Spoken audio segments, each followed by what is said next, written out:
Okay,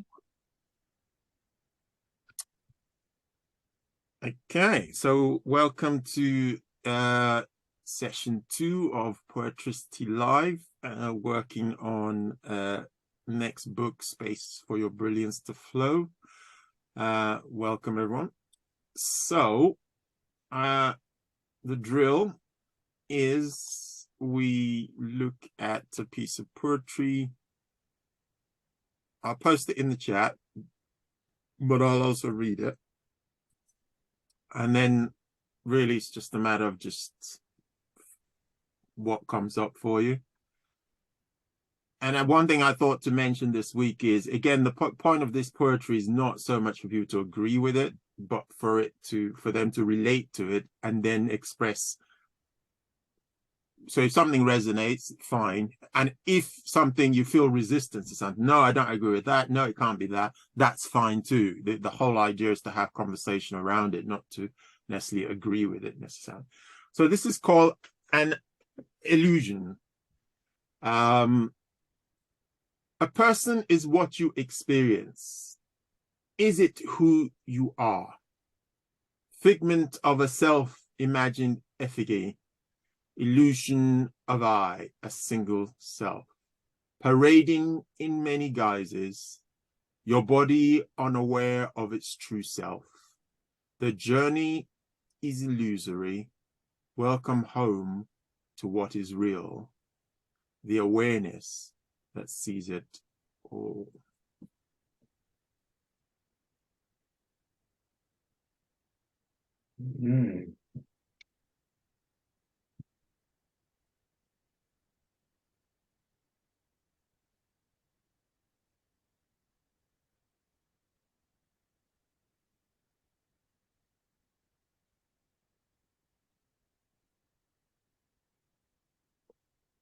Frank, could you read it again, please? Sure. Thank you. An illusion. A person is what you experience. Is it who you are? Figment of a self-imagined effigy. I'm not pronouncing that right, am I? Effigy. Effigy? Something like that. Illusion of I, a single self, parading in many guises, your body unaware of its true self. The journey is illusory. Welcome home to what is real, the awareness that sees it all.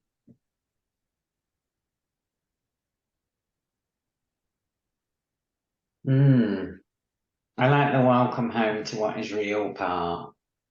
I think, well, what comes up for me for those last two lines is the kind of idea that your feelings give you a sign of where you need to be going. That's what comes up for me, like the awareness that sees it all, which is interesting because I think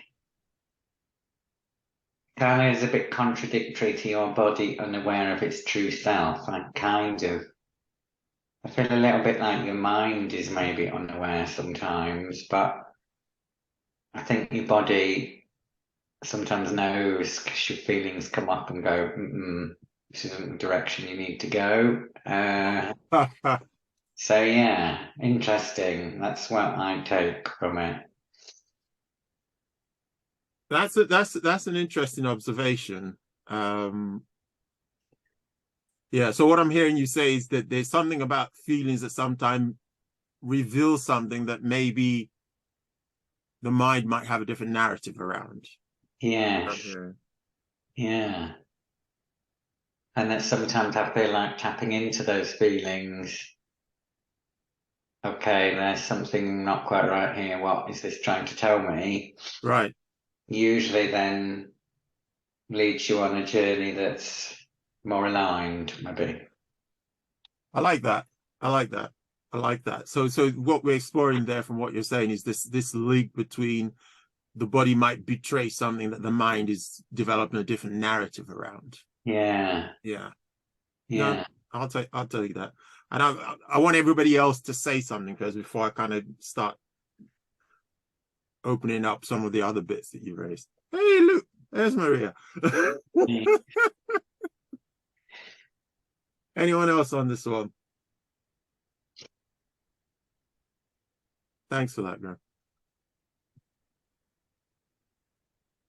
Claudette, what are you saying? Always kind of, I joke around that my body is like the proxy, you know? So, you know, it's like the remote end of, you know, the central system that Right. really understands and experiences, you know, on the higher level of the universe. Mm. And then my body has this limited coding of what's in the mothership, so to speak. Mm. So there's a lot more potential than our physical self can actually portray or even understand or express, you know? Yeah, I kind of like that. I like that. That builds on what Graham was saying there. So there's an element to which your body has things coded in it that's able to relate and trigger and indicate and stuff. But then there's also a realm that is outside of that. And that's kind of what's being pointed to in yeah, it's an interesting one. I want to fully expand it, but I want to hear what Claudette has to say first before I go. I don't know. I'm not sure how I sit with this one, to be honest. Okay, go on. What's not quite sitting, or what bit is? I mean, the mind and the feelings and the mind are obviously interrelated. I'm not sure how I sit with this one at all. So if you had to describe anything you see there or don't see there, what words would you be put into it?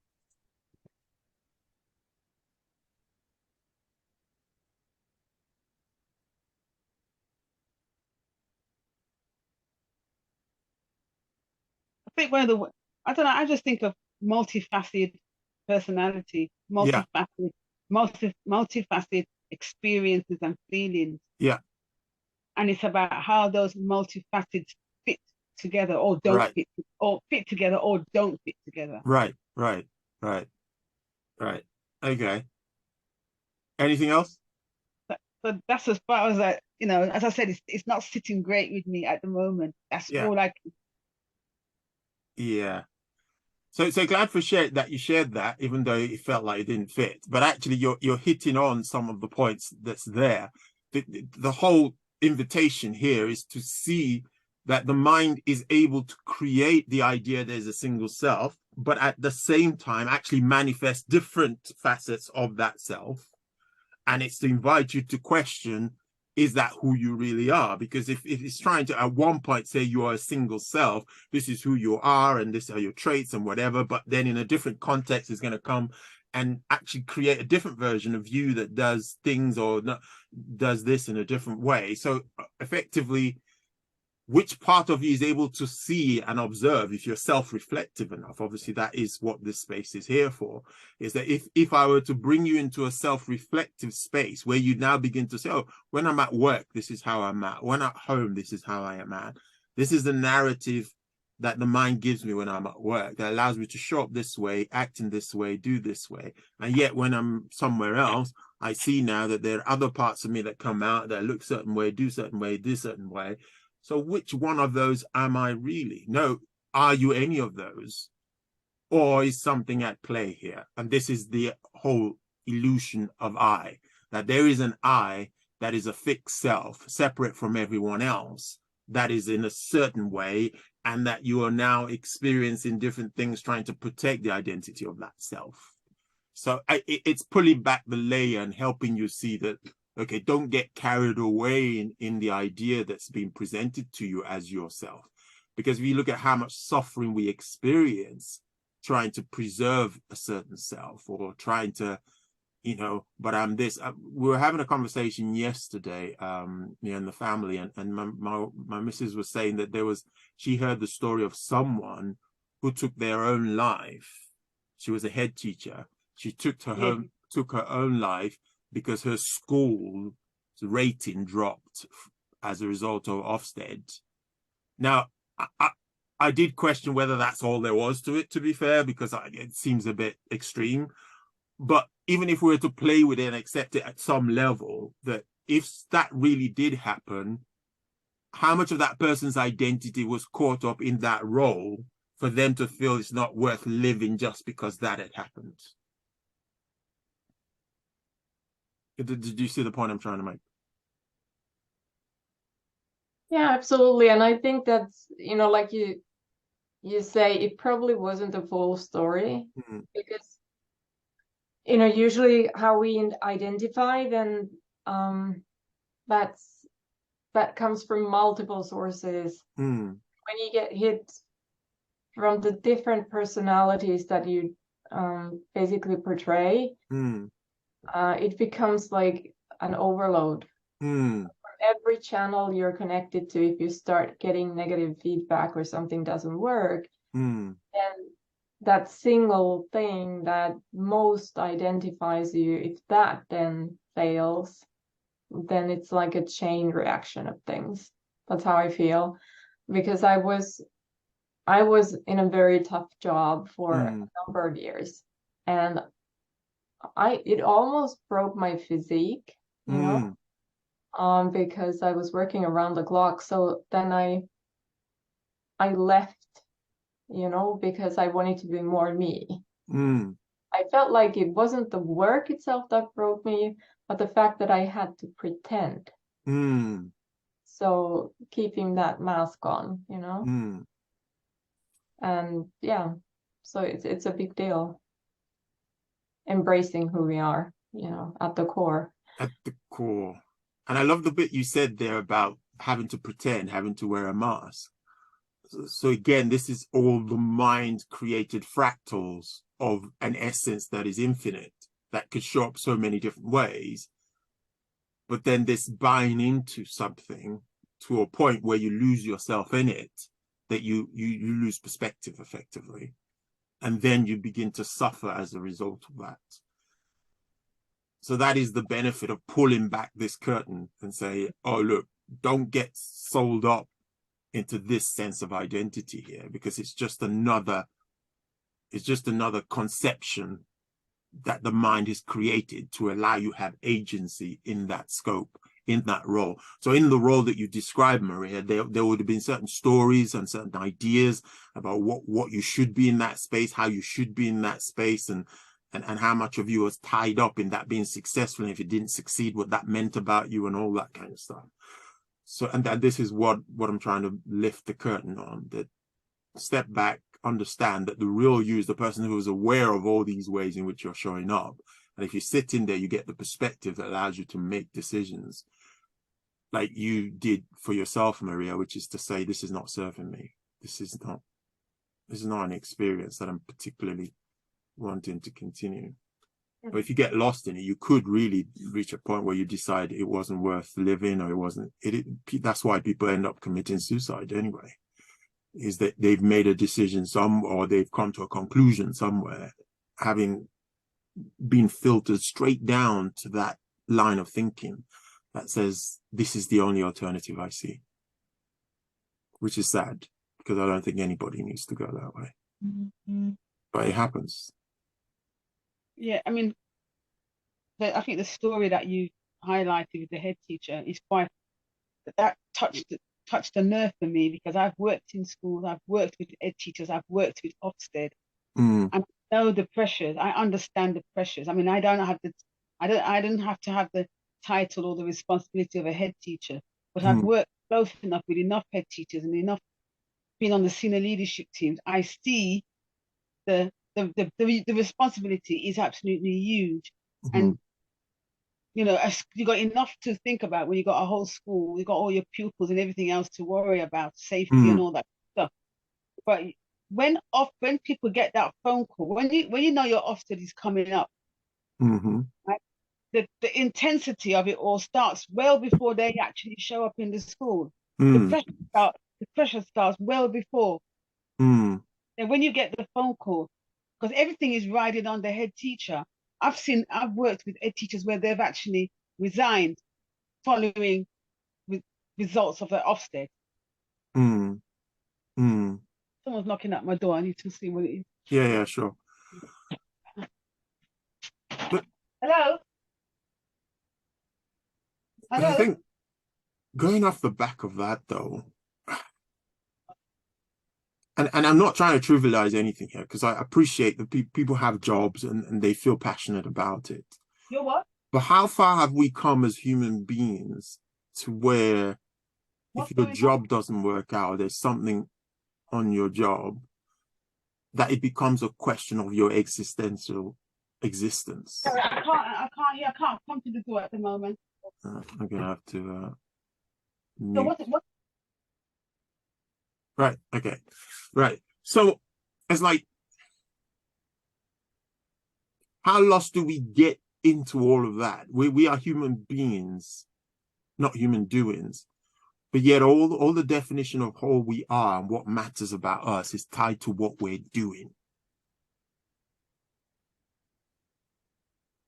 That we reach a conclusion is no longer worth living because of something that has happened in a realm of doing. Does that make sense, what I'm pointing to? Yeah, it does. Yeah. What were you going to say, Graham? Sorry. I think it's back to the last line, isn't it, of the awareness that sees it all. If you're able to stand back and kind of see that there's an alternative, and you know, on the depression front, that's something I've been open about having been through before. But when you're in it, you can't always see that there is, you know, that you're in that kind of fog or whatever you want to call it. Whereas actually, and I think there's an interesting way of kind of seeing depression as kind of a way of kind of, you know, your body again kind of saying, actually, you need to slow down. There's something else going on, you know, actually slow down. And so the more you can get to that awareness and see that actually there's an alternative or something that's going on that you need to fix or whatever that might be, you can come through to that kind of healthy place again. But I think, as you say, there is something in there about being versus doing that actually realize that the being is, you know, you're in that position because there's something that you need to go and do or whatever that is, then you can get back to. There's something about kind of this innate mental health in there as well. But again, it's a sign of some kind. Yeah, thanks for sharing that, Graham. Yeah, I think if I had to summarize the thread through all the work I do and the way I coach and everything, it's that calling people back to that fundamental awareness, because I just believe that that's the place where the perspective exists to see what is probably hard to see when you're caught deep into something where it looks like there's no other option and it's not worth living anymore.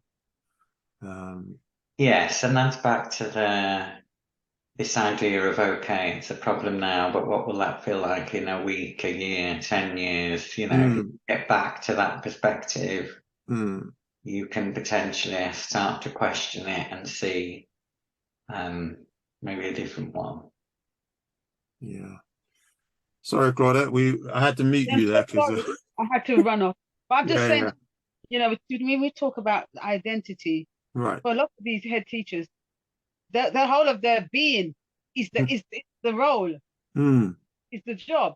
So everybody knows that when off they come, everyone's expecting criticism and this and all this stuff. So the criticisms become very personal. And you know, any kind of like failures rest on the shoulder of the head teacher. She's already got when she's already carrying the whole school. So I'm not surprised. Yeah. But it's a shame that this particular lady couldn't find a way. Yeah, and this is the thing. So I actually had I went into a school to help the sixth form students with their interviewing, and I had a word with the head teacher, and I actually offered them free coaching. and I've not heard anything yet. But I think that's part of what's missing, is that space. They're so caught up in the job and in doing the job that there's not this space for self-reflection that allows them to gain this perspective where, like you rightfully say, if you take everything personal, then it feels personal and you experience it as personal. But there's someone else who's experiencing exactly the same situation, who is not taking it personal, who's experiencing it differently. And I think, again, that's one of the windows I'm trying to open up for people. And that's why the first line says, a person is what you experience. The question is it who you are? Because you can experience things based on whatever story you use to relate yourself to those things. If all of my life is about how good I'm doing this job and how people perceive me to be doing this job, then when it's not going well, then what conclusions am I likely to reach? Now, bearing in mind that if you do terminate your own life, you close off the possibilities, at least in this body, to do anything else. That's what you do. Those possibilities have been cut off based on one manifestation of possibility of what you could be. But because you've not seen beyond the mind, and you've not sat in the bit of you that's able to see what's going on, because you've not created that space. Again, that's where the program and the book is called Space. That is what the space bit is about. When you don't create the space to reflect and be aware and sit into your core, as Maria was saying, of who you really are, your awareness, then it is possible to get so caught up in the constructs that the mind has made that actually you terminate the vehicle through which you're here to fulfill many more possibilities. Anything else coming up there? And one of the things that I found interesting was actually there was an article about people who have jumped off the San Francisco Bridge, and the famous place, like in a not a good way.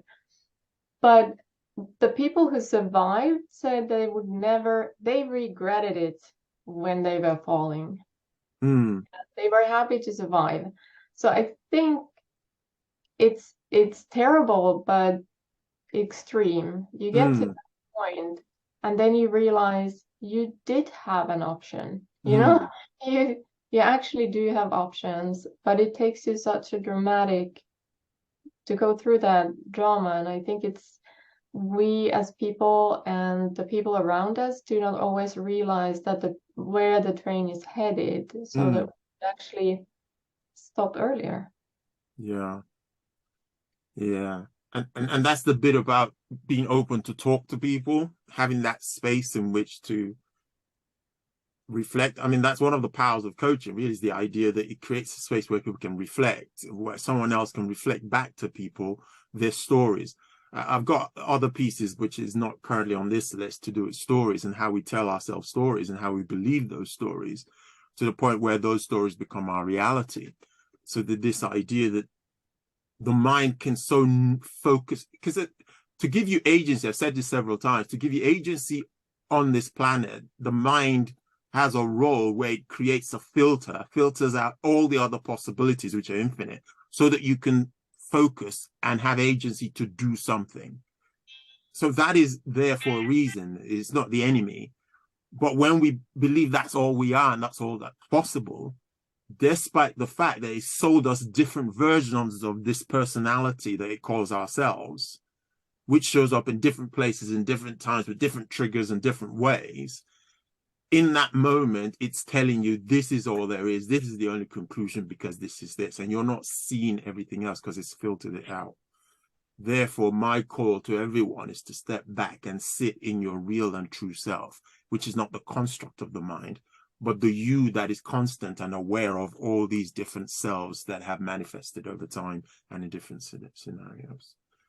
And I want to speak into something that Graham said earlier, because I promised I would. Your body unaware of its true self, that is not saying that the body is not able to pick up signals and able to give you feedback. I think that's very important what you shared there, Graham.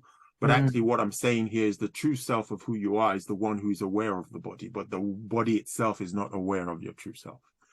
Do you see what I'm trying to say? So it's not that you can't get truth from what the body is saying, but actually the true you, the one who is aware, and I think we covered this in our last session, if you watch the replay, where we talked about the body evolves. Scientifically, your body 10 years ago is different from your body today, in that every single cell of that body has been replaced, every single one.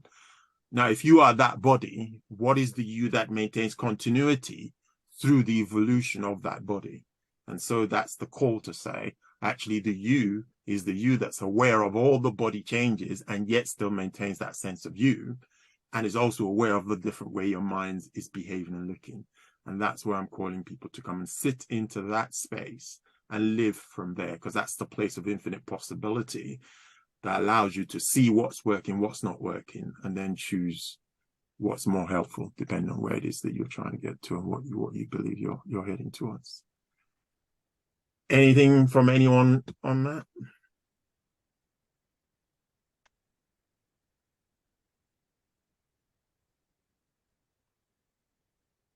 I just like the choice part. I mean, I think it is about, isn't it, of being aware that we can get stuck in a story, and therefore, if you can spot that and decide whether it's working for you, then you have the potential to. And I think the idea that, you know, your body is, you know, changed over that 10-year period, and yet you're still, you know, there, then that's quite an interesting one to reflect on. It is indeed. Anything else from anyone else before we move on to the next piece? I guess one more thing that I had in mind was that it's really ego drives a lot of that behavior, because some years ago I stopped using titles. I just use the department. Everything I do, because I feel the titles alone that people give each other and themselves in the world, they already define you, They already give you sort of a reflection, and other people keep reinforcing it and expecting you to behave like that title. And that's not fair, But that's the way it is. And I think ego is a big, kind of, it should be overcome in a way. It's an interesting idea. The idea of, and I'm aware that ego gets different uses in different contexts. So I'm going to tread very carefully with the word ego itself, because depending on which spiritual context you come from, ego is defined in different ways. But I think what I'm hearing you say is this whole idea of, again, it's this compartmentalized of an identity where you have a label, and that label carries assumptions with it. And then the idea that then if someone refers to you with that label, then you take on whatever is projected with that and trying to live to accomplish or be consistent with that. Yeah, it may be helpful not to use it. It may be helpful to see it for what it is as well, because sometimes it depends on the context you're in. It's mandatory, as they would say, depending on what your context is. My preference is to be aware of it. Yes, if it helps you not to use it, don't use it. But sometimes you can't control all of the context of that. But be aware of it. Don't lose sight of its limitations, that it's just a label.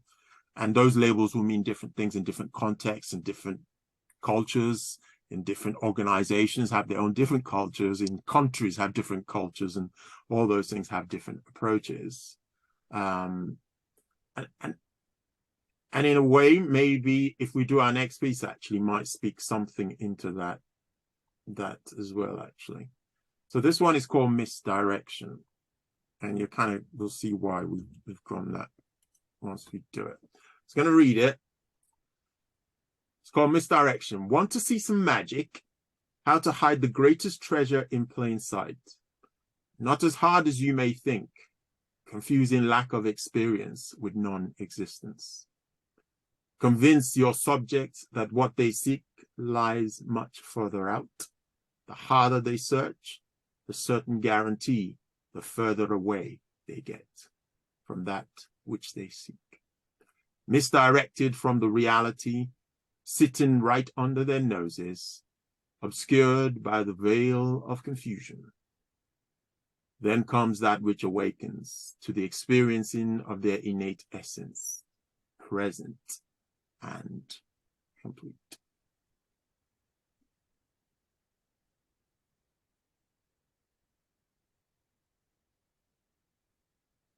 I'll read it again. Want to see some magic? How to hide the greatest treasure in plain sight, not as hard as you may think, confusing lack of experience with non-existence. Convince your subject that what they seek lies much further out. The harder they search, the certain guarantee, the further away they get from that which they seek. Misdirected from the reality, sitting right under their noses, obscured by the veil of confusion. Then comes that which awakens to the experiencing of their innate essence, present and complete.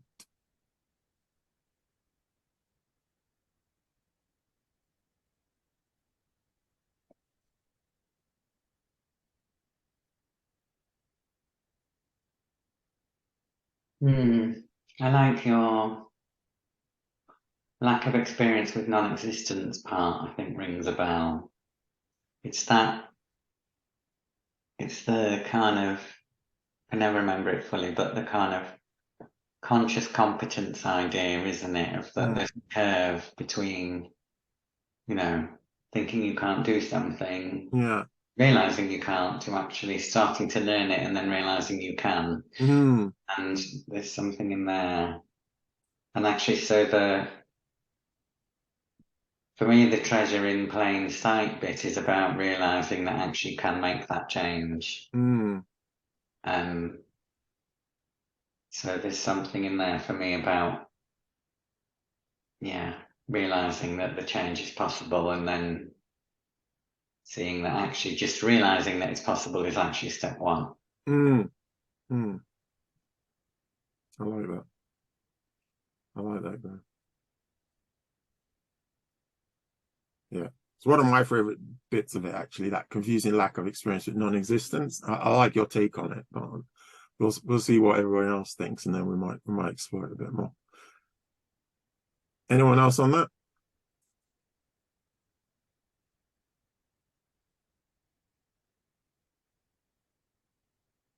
Yeah, I think that's the same sentence that I keep coming back to, because I guess very often we assume that if we haven't done something or realized something,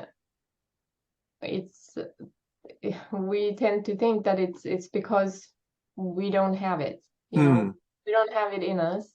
And instead of it's more like we haven't even tried it. We haven't even explored ourselves whether or not we can do something or be something that we dream about. And if trying to seek it consciously can be almost destructive sometimes, because you set out expectations that you can't live up to. Whereas if you understand that, okay, this is what I have and I'm going to utilize what I have, then that might be a softer way of actually developing yourself. I like a lot of what you say there, actually. And interesting enough, two of the pieces I have lined up, we may or may not get to. One is predictability, and the other is this whole idea of expectation and disappointment. And again, these are all activities of the mind that we probably would be well served to be aware of how they play out, so that we can preempt them, but also work with them in a way where it doesn't get in our way. That those are definitely two things worth exploring, which we may get that opportunity. I'll be back soon. Yeah, sure. What about you, Claudette? What are you hearing? I'm just hearing lack, and when we feel that we lack, we go chasing after something that's outside ourselves, Mm. when really what we need is sitting right here under your nose. Mm. You already have it. And it's about not realizing that you have it. So you go searching for it. Mm. And we can spend a lifetime searching, or a lifetime thinking, I haven't got it. I have to go and get it. Mm. And we actually miss out on, we can miss out on maybe a better quality life, or doing some of the things that we would have liked to have done. Mm. Yeah, I love that.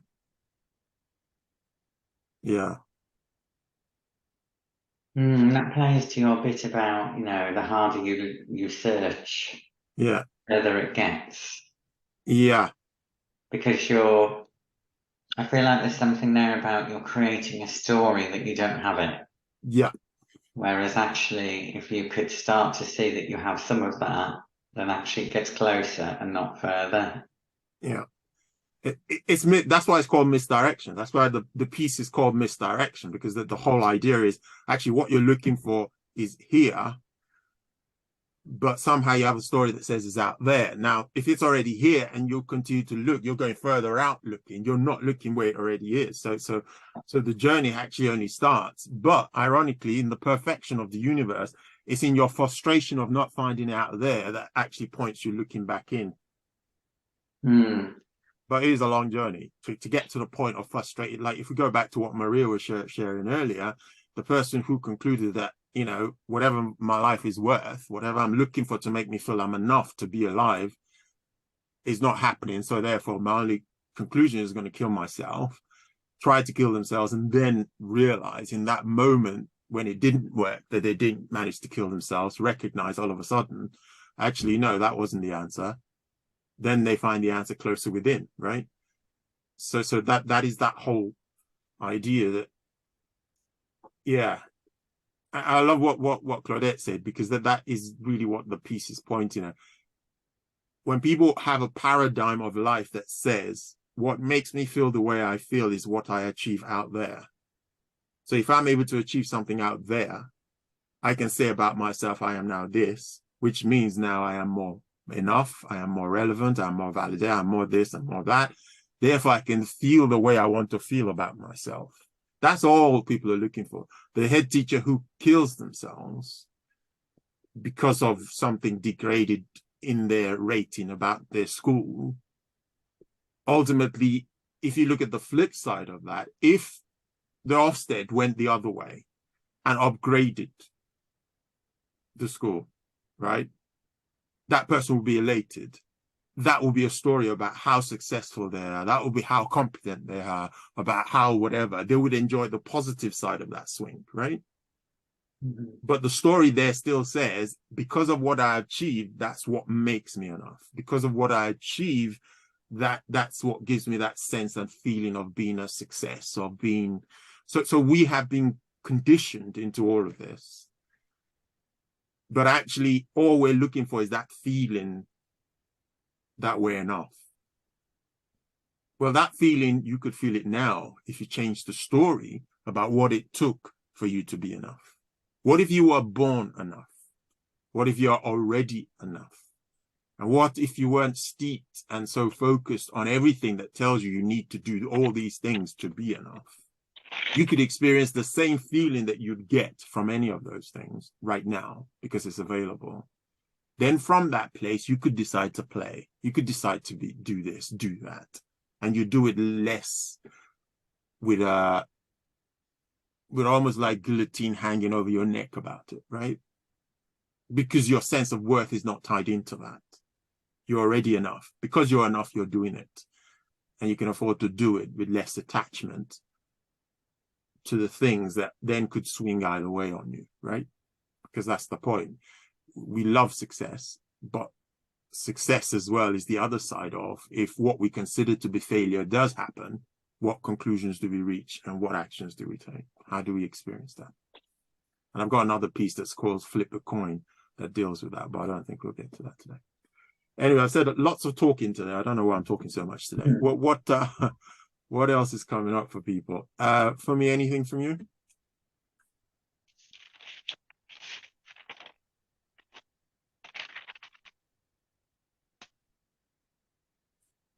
I'm not sure if Fumi can hear me actually. Anything from anyone else while Fumi is thinking about that? Sometimes, can I make a suggestion? I don't know. Yeah.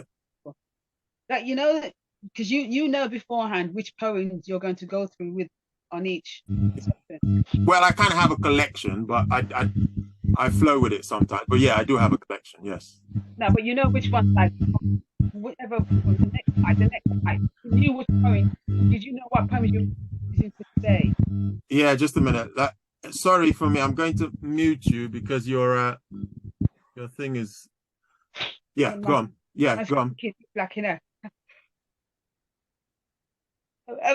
Sorry, I was just thinking how, for me, it would be very useful if I had a hard copy of the poem.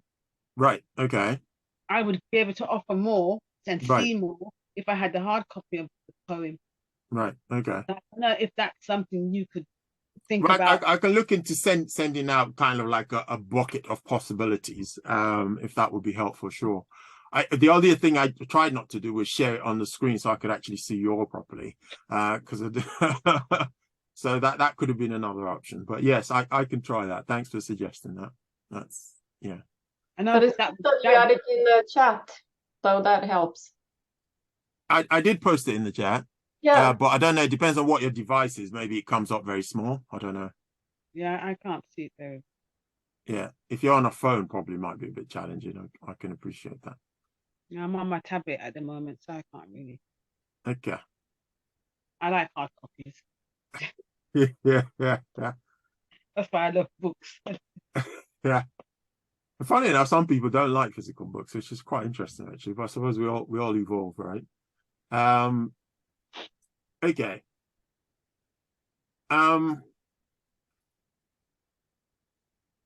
Yeah. So the only other thing I wanted to say about this piece before, I think it'll be interesting to try some of the stuff that Maria's mentioned there, just to kind of tail some of that off. The confusion of lack of experience with non-existence is an interesting one, because it's the idea that if I haven't experienced something, it doesn't exist. But actually, if our realities are created from the inside out, the only reason we'll ever have a chance of experiencing something is because it already exists as a possibility. But we just haven't experienced the eventuality, which is, I think, some of the things you were alluding to that as well, Graham. So the idea then is that we actually have infinite possibilities of how we could show up and what we could achieve and what we could do if that was the way we were inclined to go. We just haven't experienced it yet. So when we open that possibility, it is a much more playful and much more place of positiveness to come from, right? Because ultimately what we're saying there is that actually, no, if something in me is seeking or desiring this, it's because it's already in me. I am capable. But if I then focus and take the next step and apply myself to it, then the possibilities begin to show up. However, one of the things that gets in our way the most is this idea of expectation of how it is going to show up.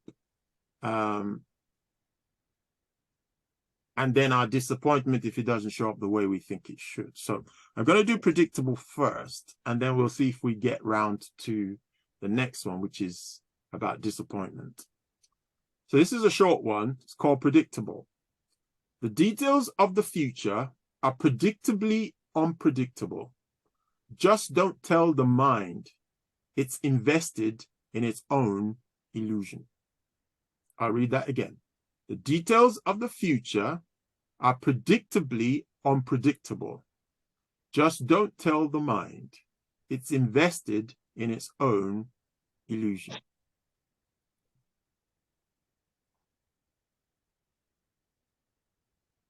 What comes up for you when you hear that? I think for me, what comes up is the number of times I've thought about doing something, and then eventually when you speak it out, somebody comes back with a different option that you haven't thought of. And so the mind in this example has decided, well, this is how it's going to go. And then when you eventually say something or speak to someone or realize that actually you can't know it all, you know, then something different happens as a result of, and that can sometimes be something better or, yeah. I hear you on that, Graham. I hear you on that. Anybody else on that before I say anything? I'm curious, when you say just don't tell the mind, why are you saying that? I'm trying to be naughty, that's why. Yeah. So I'm kind of reading that as a humor, you know? Yeah, I don't know if it is. that was meant to be humorous. Yeah. Yeah.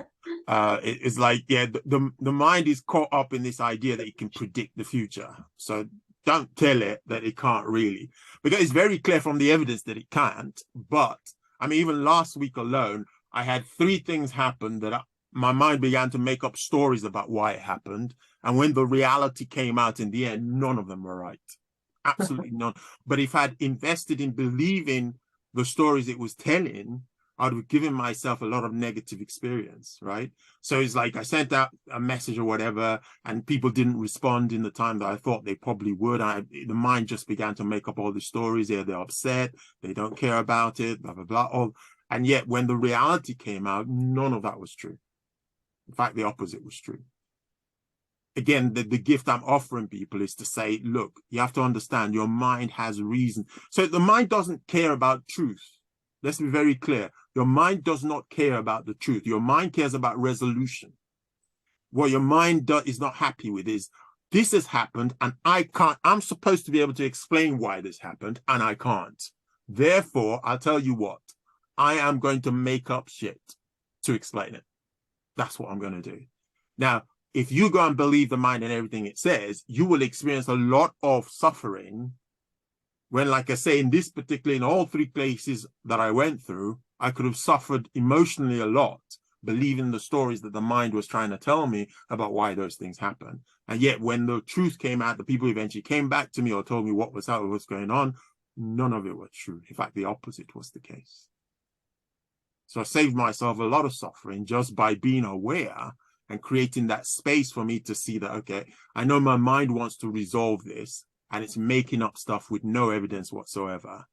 They are plausible, but they weren't true. So you don't have to believe all of that.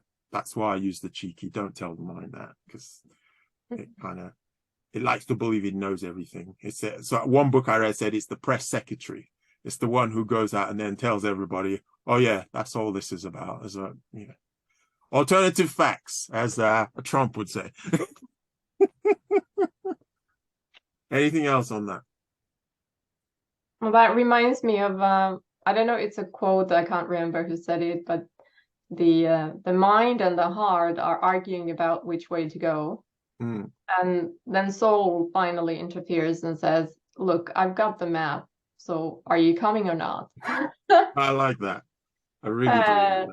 You know, that's how I feel very often. I really do like that. Yeah. Yeah. Claudia, anything from you?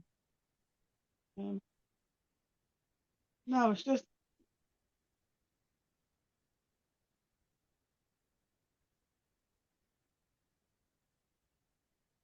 yeah.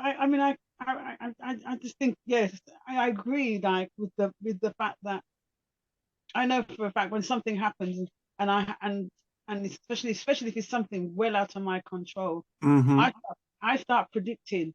If it's the more it's out of my control, the more I predict. And then the mind will send me all kinds of wild answers.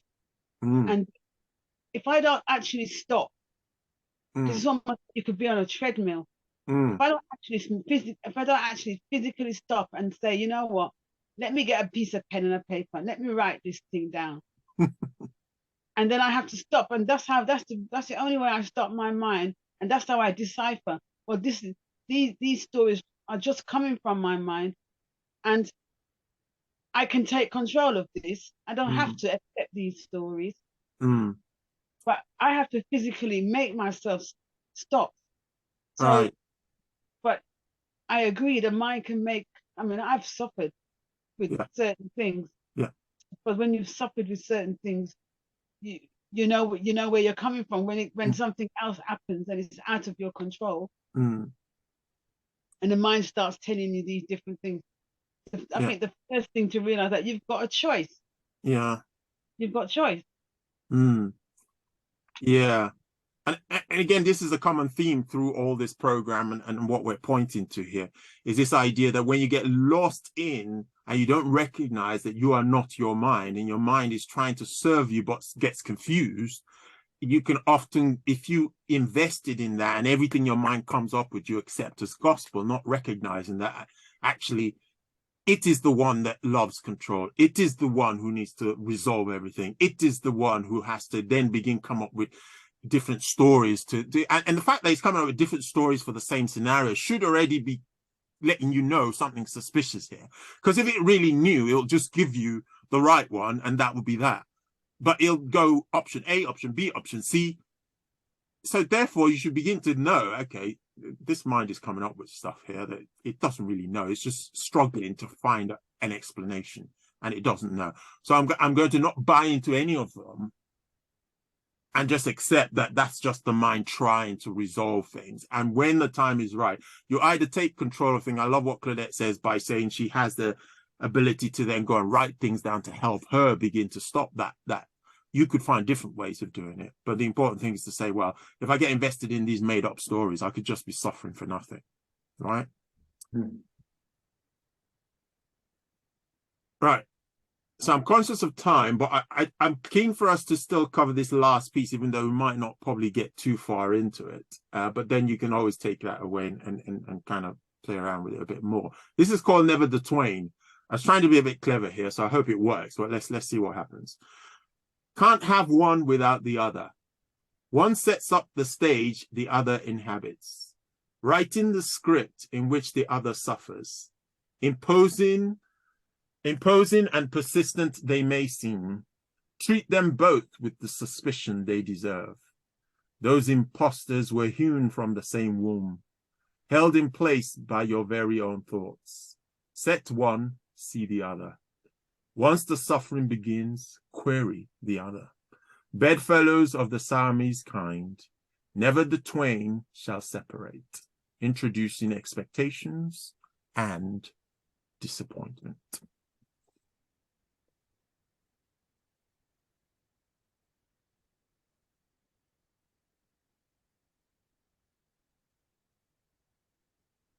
I think for me that brings me back to where we started in the feelings being a sign that there's something happening. So once the suffering begins, query the other. If there's a feeling, then if you can be aware of it and think about it and question it, then and perhaps that plays both ways round. If there's overthinking happening, well, actually, let's slow down and think, what am I feeling here? That was an invitation both ways to slow down and query the other. I like that line. Yeah, I like how you're bringing us back into like somatic kind of elements of, you know, what's the body saying as well, and feeding. They do feed off each other, and sometimes they're in a loop. You don't know who started what off. Did the body start the mind, or the mind start the body? Yeah, but having access to all of those sensory elements is very helpful. Thanks, Graham. Anything else?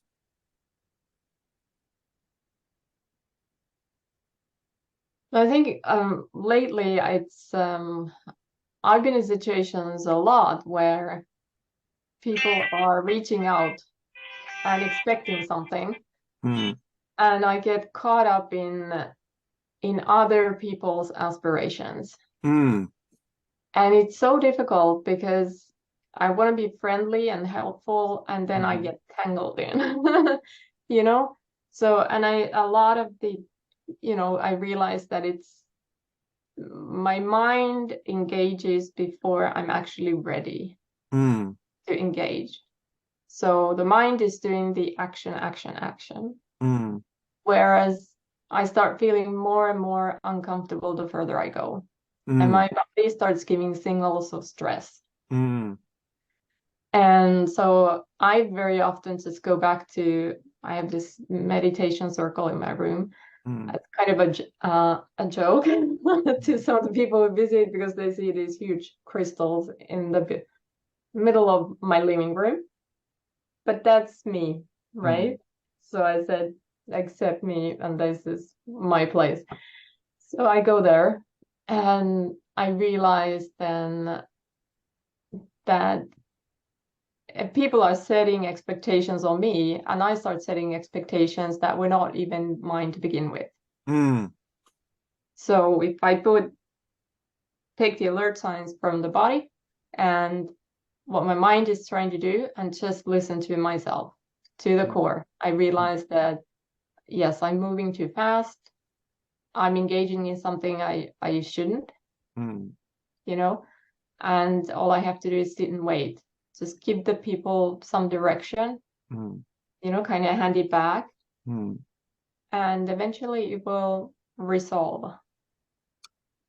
Yeah, I love that. And that calls us back to the space of your true self, identifying with your core self.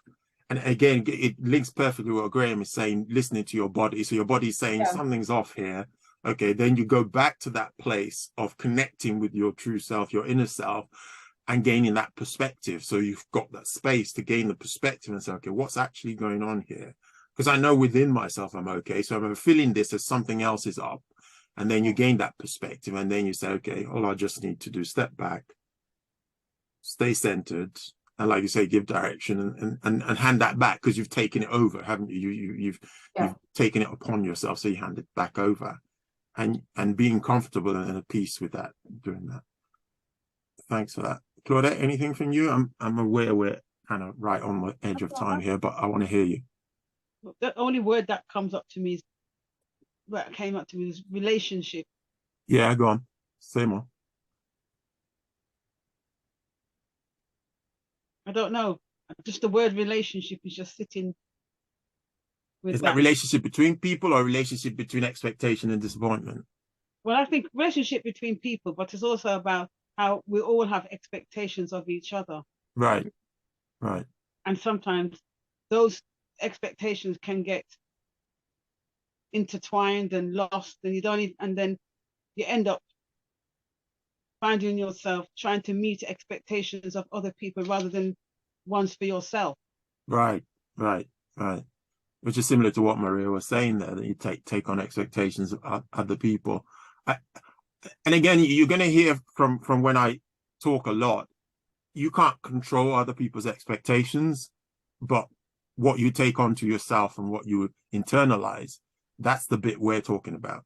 If you give yourself the space, now here's the point, treat them both with the suspicion they deserve. So that what the mind is going to create for you is the idea that you should do this, you have to do this, or whatever.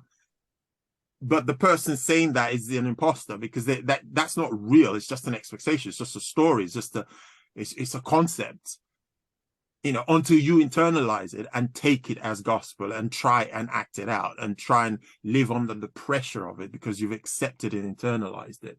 The aim here is to give us that ability to actually be outside of that and say, actually, no, I see this for what it is. It's an expectation that someone else has, which I don't have an obligation to fulfill here. Yeah.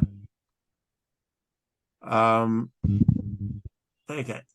Sorry for me. I think there's a problem with your audio. It's just going vroom, vroom, vroom, vroom, vroom. So unfortunately, we can't hear you, which is a shame because I'd love to hear what you had to say.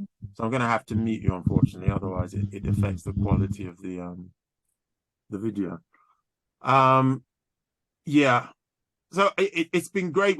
Unfortunately, we didn't have slightly more time because I think some of these could have done with a bit more mileage, to be fair. And I'll take on board what Claudette is saying and maybe consider sending out the pre-list so that to give those of you who might like to consume it that way opportunity to look at it first, and then we'll go through it. But by all means, this is not the end of the journey. Have a look at these pieces, reflect on them. If something else comes up for you, I think you're all on the mailing list. So just fire me back an email saying, I've had the opportunity to reflect on this, and it's this is what's come up for me. And I'll be sending out some other information later on as well about the next one. So thank you very much, everyone. It's been such a pleasure spending this time with you. Your contribution as a user has made this very valuable experience and time together, and look forward to the next one. Have a wonderful, wonderful weekend, everyone. Thank you. Yeah. Thank you. Bye. Thank you, everyone. Thank you.